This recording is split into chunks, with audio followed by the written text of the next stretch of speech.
Hi everyone, this is my new video, and firstly there are so many new followers. The amount of views and likes and comments on my latest video is insane. I'm just so grateful and so thankful for you. Thank you very much. I really appreciate that. And today will be one more Harry Potter dedicated video. The facts from the books of Harry Potter which were not included in the Harry Potter films. And I would just say that this is interesting because first, not all have read the books, and second, there is so much information about everything in the books that directors and filmmakers just decided not to include, but they mean a lot. So I'm gonna share with you some really interesting moments in the books that really meant something. So let me just ask you to subscribe to my channel and hit the thumbs up button, and let's start. I got you, moonlight, you're my starlight, I need you all night. So beginning with the first film, at the Diagon Alley, while Harry was shopping for some cloaks at Madame Malkin's, Draco Malfoy went to the store and asked Harry about himself and asked Harry to be friends. But Harry was thinking, and then when they became friends with Ron, Ron told him on the Hogwarts Express that Draco is not a good guy, and Harry refused to be friends with him. Such a funny poltergeist ghost Peeves. He was never mentioned in the film. Once he saved Harry, once he made a trouble for Harry and his friends.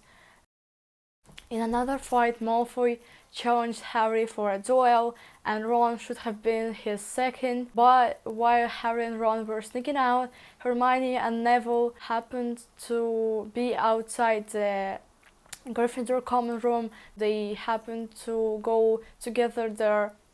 And when they got to the meeting point, Malfoy was not there. And actually Malfoy had just tricked Harry by tripping off Filch at night.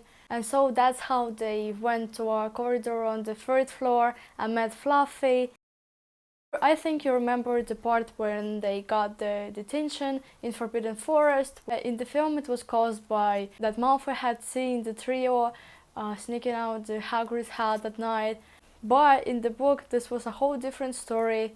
Ron was bitten by Hagrid's dragon Norbert, and Harry and Hermione should have sent it to Charlie, Ron's brother, and meet with Charlie's friends at the astronomy tower. But when they went out, they left the invisibility cloak and just went out themselves, and Filch was going up, so they met and Filch saw them, and they got the detention. And Neville was also caught because he wanted to warn Harry about Malfoy, and so he was out of bed and got caught by McGonagall. So on the way to the Philosopher's Stone, each obstacle was made by a teacher. We all know this fact. And Hagrid had said that Snape was also one of the protectors. So we all remember the obstacles which were in the film, but there was also Snape's potion riddle. Hermione went with Harry, she figured it out, and then went to help Ron. The riddle was pretty interesting. Like, listen, 7 bottles, 3 are poison, 2 are wine, 1 will get us safely through the black fire, and 1 will get us back through the purple. Hermione figured that out really quickly in the book. Moving on to the second film, there was a pretty big event that was never mentioned in the films. On a Halloween day, a trio was invited by nearly headless Nick for his 500th Death Day party. So Nick wanted Harry to come and tell the one honorable ghost, Headless Hunt, about how scary he found Nick being. So yeah, there was a party with a lot of ghosts, and they didn't really like that. But it was not important, but it was fun, I guess. And also there was a little part when we got to know that Argus Filch, the housekeeper of Hogwarts, was actually a SQUIB. A SQUIB is a non-magical person with wizard parents. So yeah, Filch is not actually a wizard. My favorite part, the Prisoner of Azkaban. When Harry boarded the night bus, my favorite boss. In the book, he pretended to be Neville Longbottom, but in the film, he doesn't pretend at all, being himself, which is weird. During semester, Sirius Black broke into the Gryffindor common room, into the boys' dormitory, and tried to kill Wormtail as a scabbers with a knife, and Ron got scared, and yeah, this is just a fun fact. And if you had wondered how Ron got his new O, it was Pidwidgeon, it was Sirius O, and he gave it to Ron because Ron loves his scabbers.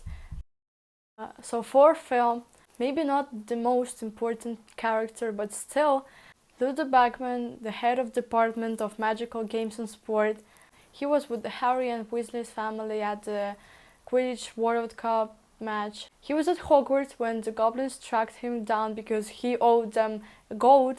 He couldn't pay because he had lost all the money gambling. Fred and George were gambling too, and they won the money from Ludo Bagman, but they were cheated by Ludo giving him the fake leprechaun's gold. Before the second task of the Triwizard tournament, Harry received the GILLYWEED from Dobby, not from Neville. So yeah, in the book, Dobby gave Harry GILLYWEED, but not Neville. When Harry and Dumbledore dived into the Pensieve, in the film we only see like 1 or 2 memories, but there were actually 3 of them. It was Karkaroff's plea deal, Ludo Bagman's trial, and the trial of 4 dark wizards, including PETTICREW Jr., accused of torturing Neville's parents. Also, just a fun fact that by the end of the book, Hermione revealed that Rita Skeeter was an animagus and she was a beetle. And just amazingly important moment that drives me crazy every time I think about it. So particularly there was a whole story which was never mentioned in the film. There was such a character, it was house elf Winky. And just listen, Crouch Sr. reserved a seat for Winky and himself and allowed his son, PETTICREW Jr., to take the seat under the invisibility cloak. It was made to appear that Winky was simply saving the seat for Crouch Sr., but she had like fear of heights and she just closed her eyes, and this had led her to miss Crouch. He was mad and Winky thwarted him into the woods by force. Then Crouch resorted to firing the dark mark. Attention, they were both stunned by Ministry in the woods, but the Ministry could only find Winky's body with the wand Crouch Jr. had used to cause the mark. So it was never explained in the films. And why? Like, he was out of sight under the invisibility cloak. Why didn't they include that? This is important. No one gets how the dark mark appeared and why the Death Eaters came there and who it was and what happened. Boom! And the second insane part. So the Ministry revived and blamed Winky for casting the dark mark because they all thought that it was Winky who did that. But it was PETTICREW Jr. Crouch Sr. freed Winky to avoid problems, and this treatment of Winky let Hermione create Society for the Promotion of Elfish Warfare, aka SPEW. But that was often mentioned in the books, so Hermione was just mad about how HOUSE-ELVES were treated at Hogwarts. Yes, one more fact. HOUSE-ELVES were working at Hogwarts kitchen. They are famous, delicious and beautiful dinners, lunches and breakfasts. She made badges, she knitted hats and socks for the elves, hoping to free some cleaning HOUSE-ELVES. In the Order of the Phoenix, Hermione and Ron were prefects. They were prefects the whole year. They were helping first years and other students while going to Hogwarts. On Hogwarts Express, they were sitting in the prefect's cabin, not with Harry as in the film. And a lot of Quidditch stuff is also missing in the films. For example, Oliver Wood graduated from Hogwarts and Angelina Johnson became the Gryffindor team captain. And also I think essential part, after another Quidditch match, Malfoy insulted Harry's and Weasley's mothers. Harry and George were banned for ever playing Quidditch. They just attacked Malfoy. Harry and George got banned for ever playing Quidditch by Umbridge, and after Ginny became a seeker instead of Harry. Harry had a date with Cho Chang in Hogsmeade Village on the Valentine's Day. It didn't end up well, but still, now you know that Harry had a date, a real date with Cho Chang. Next fact. During another clemency lesson with Snape, Harry broke into Snape's memories and saw James and other murderers torturing Snape. So while Weasley's twins were disturbing Umbridge, Harry broke into Umbridge's office and talked with Remus Lupin and Sirius via fireplace. He broke into Umbridge's office and talked with Sirius and Remus.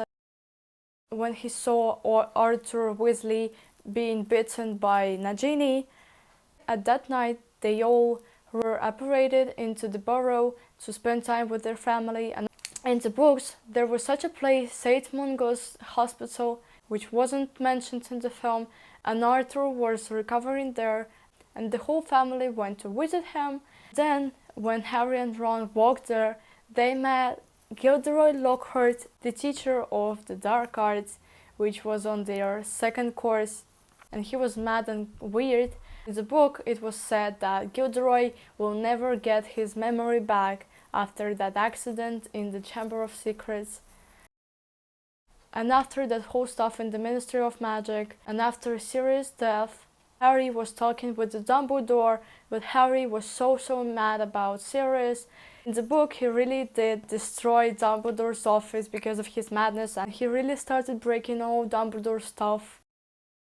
Actually, this was Umbridge who sent the Dementors to attack Harry and Dudley in the very beginning of the Harry Potter and the Order of the Phoenix. Have you ever wondered, as well as Ron, where Fred and George got the money for their business shop? Actually, it was Harry. He gave all the money he got from winning the three wizard tournament. Harry Potter and the Half-Blood Prince, really necessary part, which was never said in the film. So Dumbledore and Harry once more entered the Pensieve, and this is just a really complicated and difficult story to tell somebody, so I'm gonna just add here the screenshot of the whole story. You can pause and read it if you want. It was a jinx drink which was owned by Salazar Slytherin and then by the mother of Tom Riddle, Lord Voldemort. Tom Riddle, aka Lord Voldemort, killed all his family, the Riddles. And some relationship stuff. So Ron and Ginny had a little fight about Ginny dating Dean Thomas. Our jealous Ron got to know that Hermione has possibly dated or even kissed Victor Crumb from the Three Wizard Tournament, and Ron started dating Lavender Brown to get the revenge. But in the films we see that Ron was really interested in Lavender. So yeah, Ron was really jealous about that and he wanted to get a revenge. On the Christmas Day, when the whole Weasley's family and Harry were at the Burrow, Percy Weasley arrived at the Burrow with the new Minister for Magic, Rufus Scrimgeour. Rufus attempted to persuade Harry to help to save the reputation of Ministry of Magic, but of course Harry refused. Instead of that, they came up with the idea of filming an attack of Death Eaters, including Bellatrix Lestrange and Fenrir Greyback. They set the Burrow aflame, and I was just so sad when I saw this. As we all know, the Half-Blood Prince is Severus Snape, but in the films we do not receive the information why is he Half-Blood Prince. And let me quickly just explain it to you. Everything is simple. Severus is a half-blood and his mother's maiden name is Prince. Yeah, it's that easy. The two parts of Deathly Hallows parts are pretty detailed. I will say one thing, that NYMPHADORA Tonks, who was dating Remus Lupin after she was pregnant with Teddy Lupin, I will briefly tell you something about him. Edward Lupin, aka Teddy Lupin, was Remus and NYMPHADORA Tonks' son, but unfortunately both of his parents, my dear Remus, died in the Battle of Hogwarts. I know that Remus said to Harry that he regrets his son because he was afraid of Teddy being bullied in school and struggling being half-blind. But before the Battle of Hogwarts, Lupin made Harry Teddy's godfather, and also Teddy was growing up with his grandmother, Andromeda Tonks. He was spending a lot of time with the Potters and the Weasleys. He attended Hogwarts and was sorted into a Hufflepuff. So that's it. I hope that was pretty interesting. Not everyone knows those facts because they are never mentioned in the films, and not everyone have read the books. Maybe I gave you the inspiration to read the books, because I swear there are lots more information about the whole films, and especially the Goblet of Fire. I really recommend you reading it. Yeah, get the books, go to read and enjoy Harry Potter. Do not forget to subscribe and help me with your thumbs up. Thank you very much for watching, and see you next time.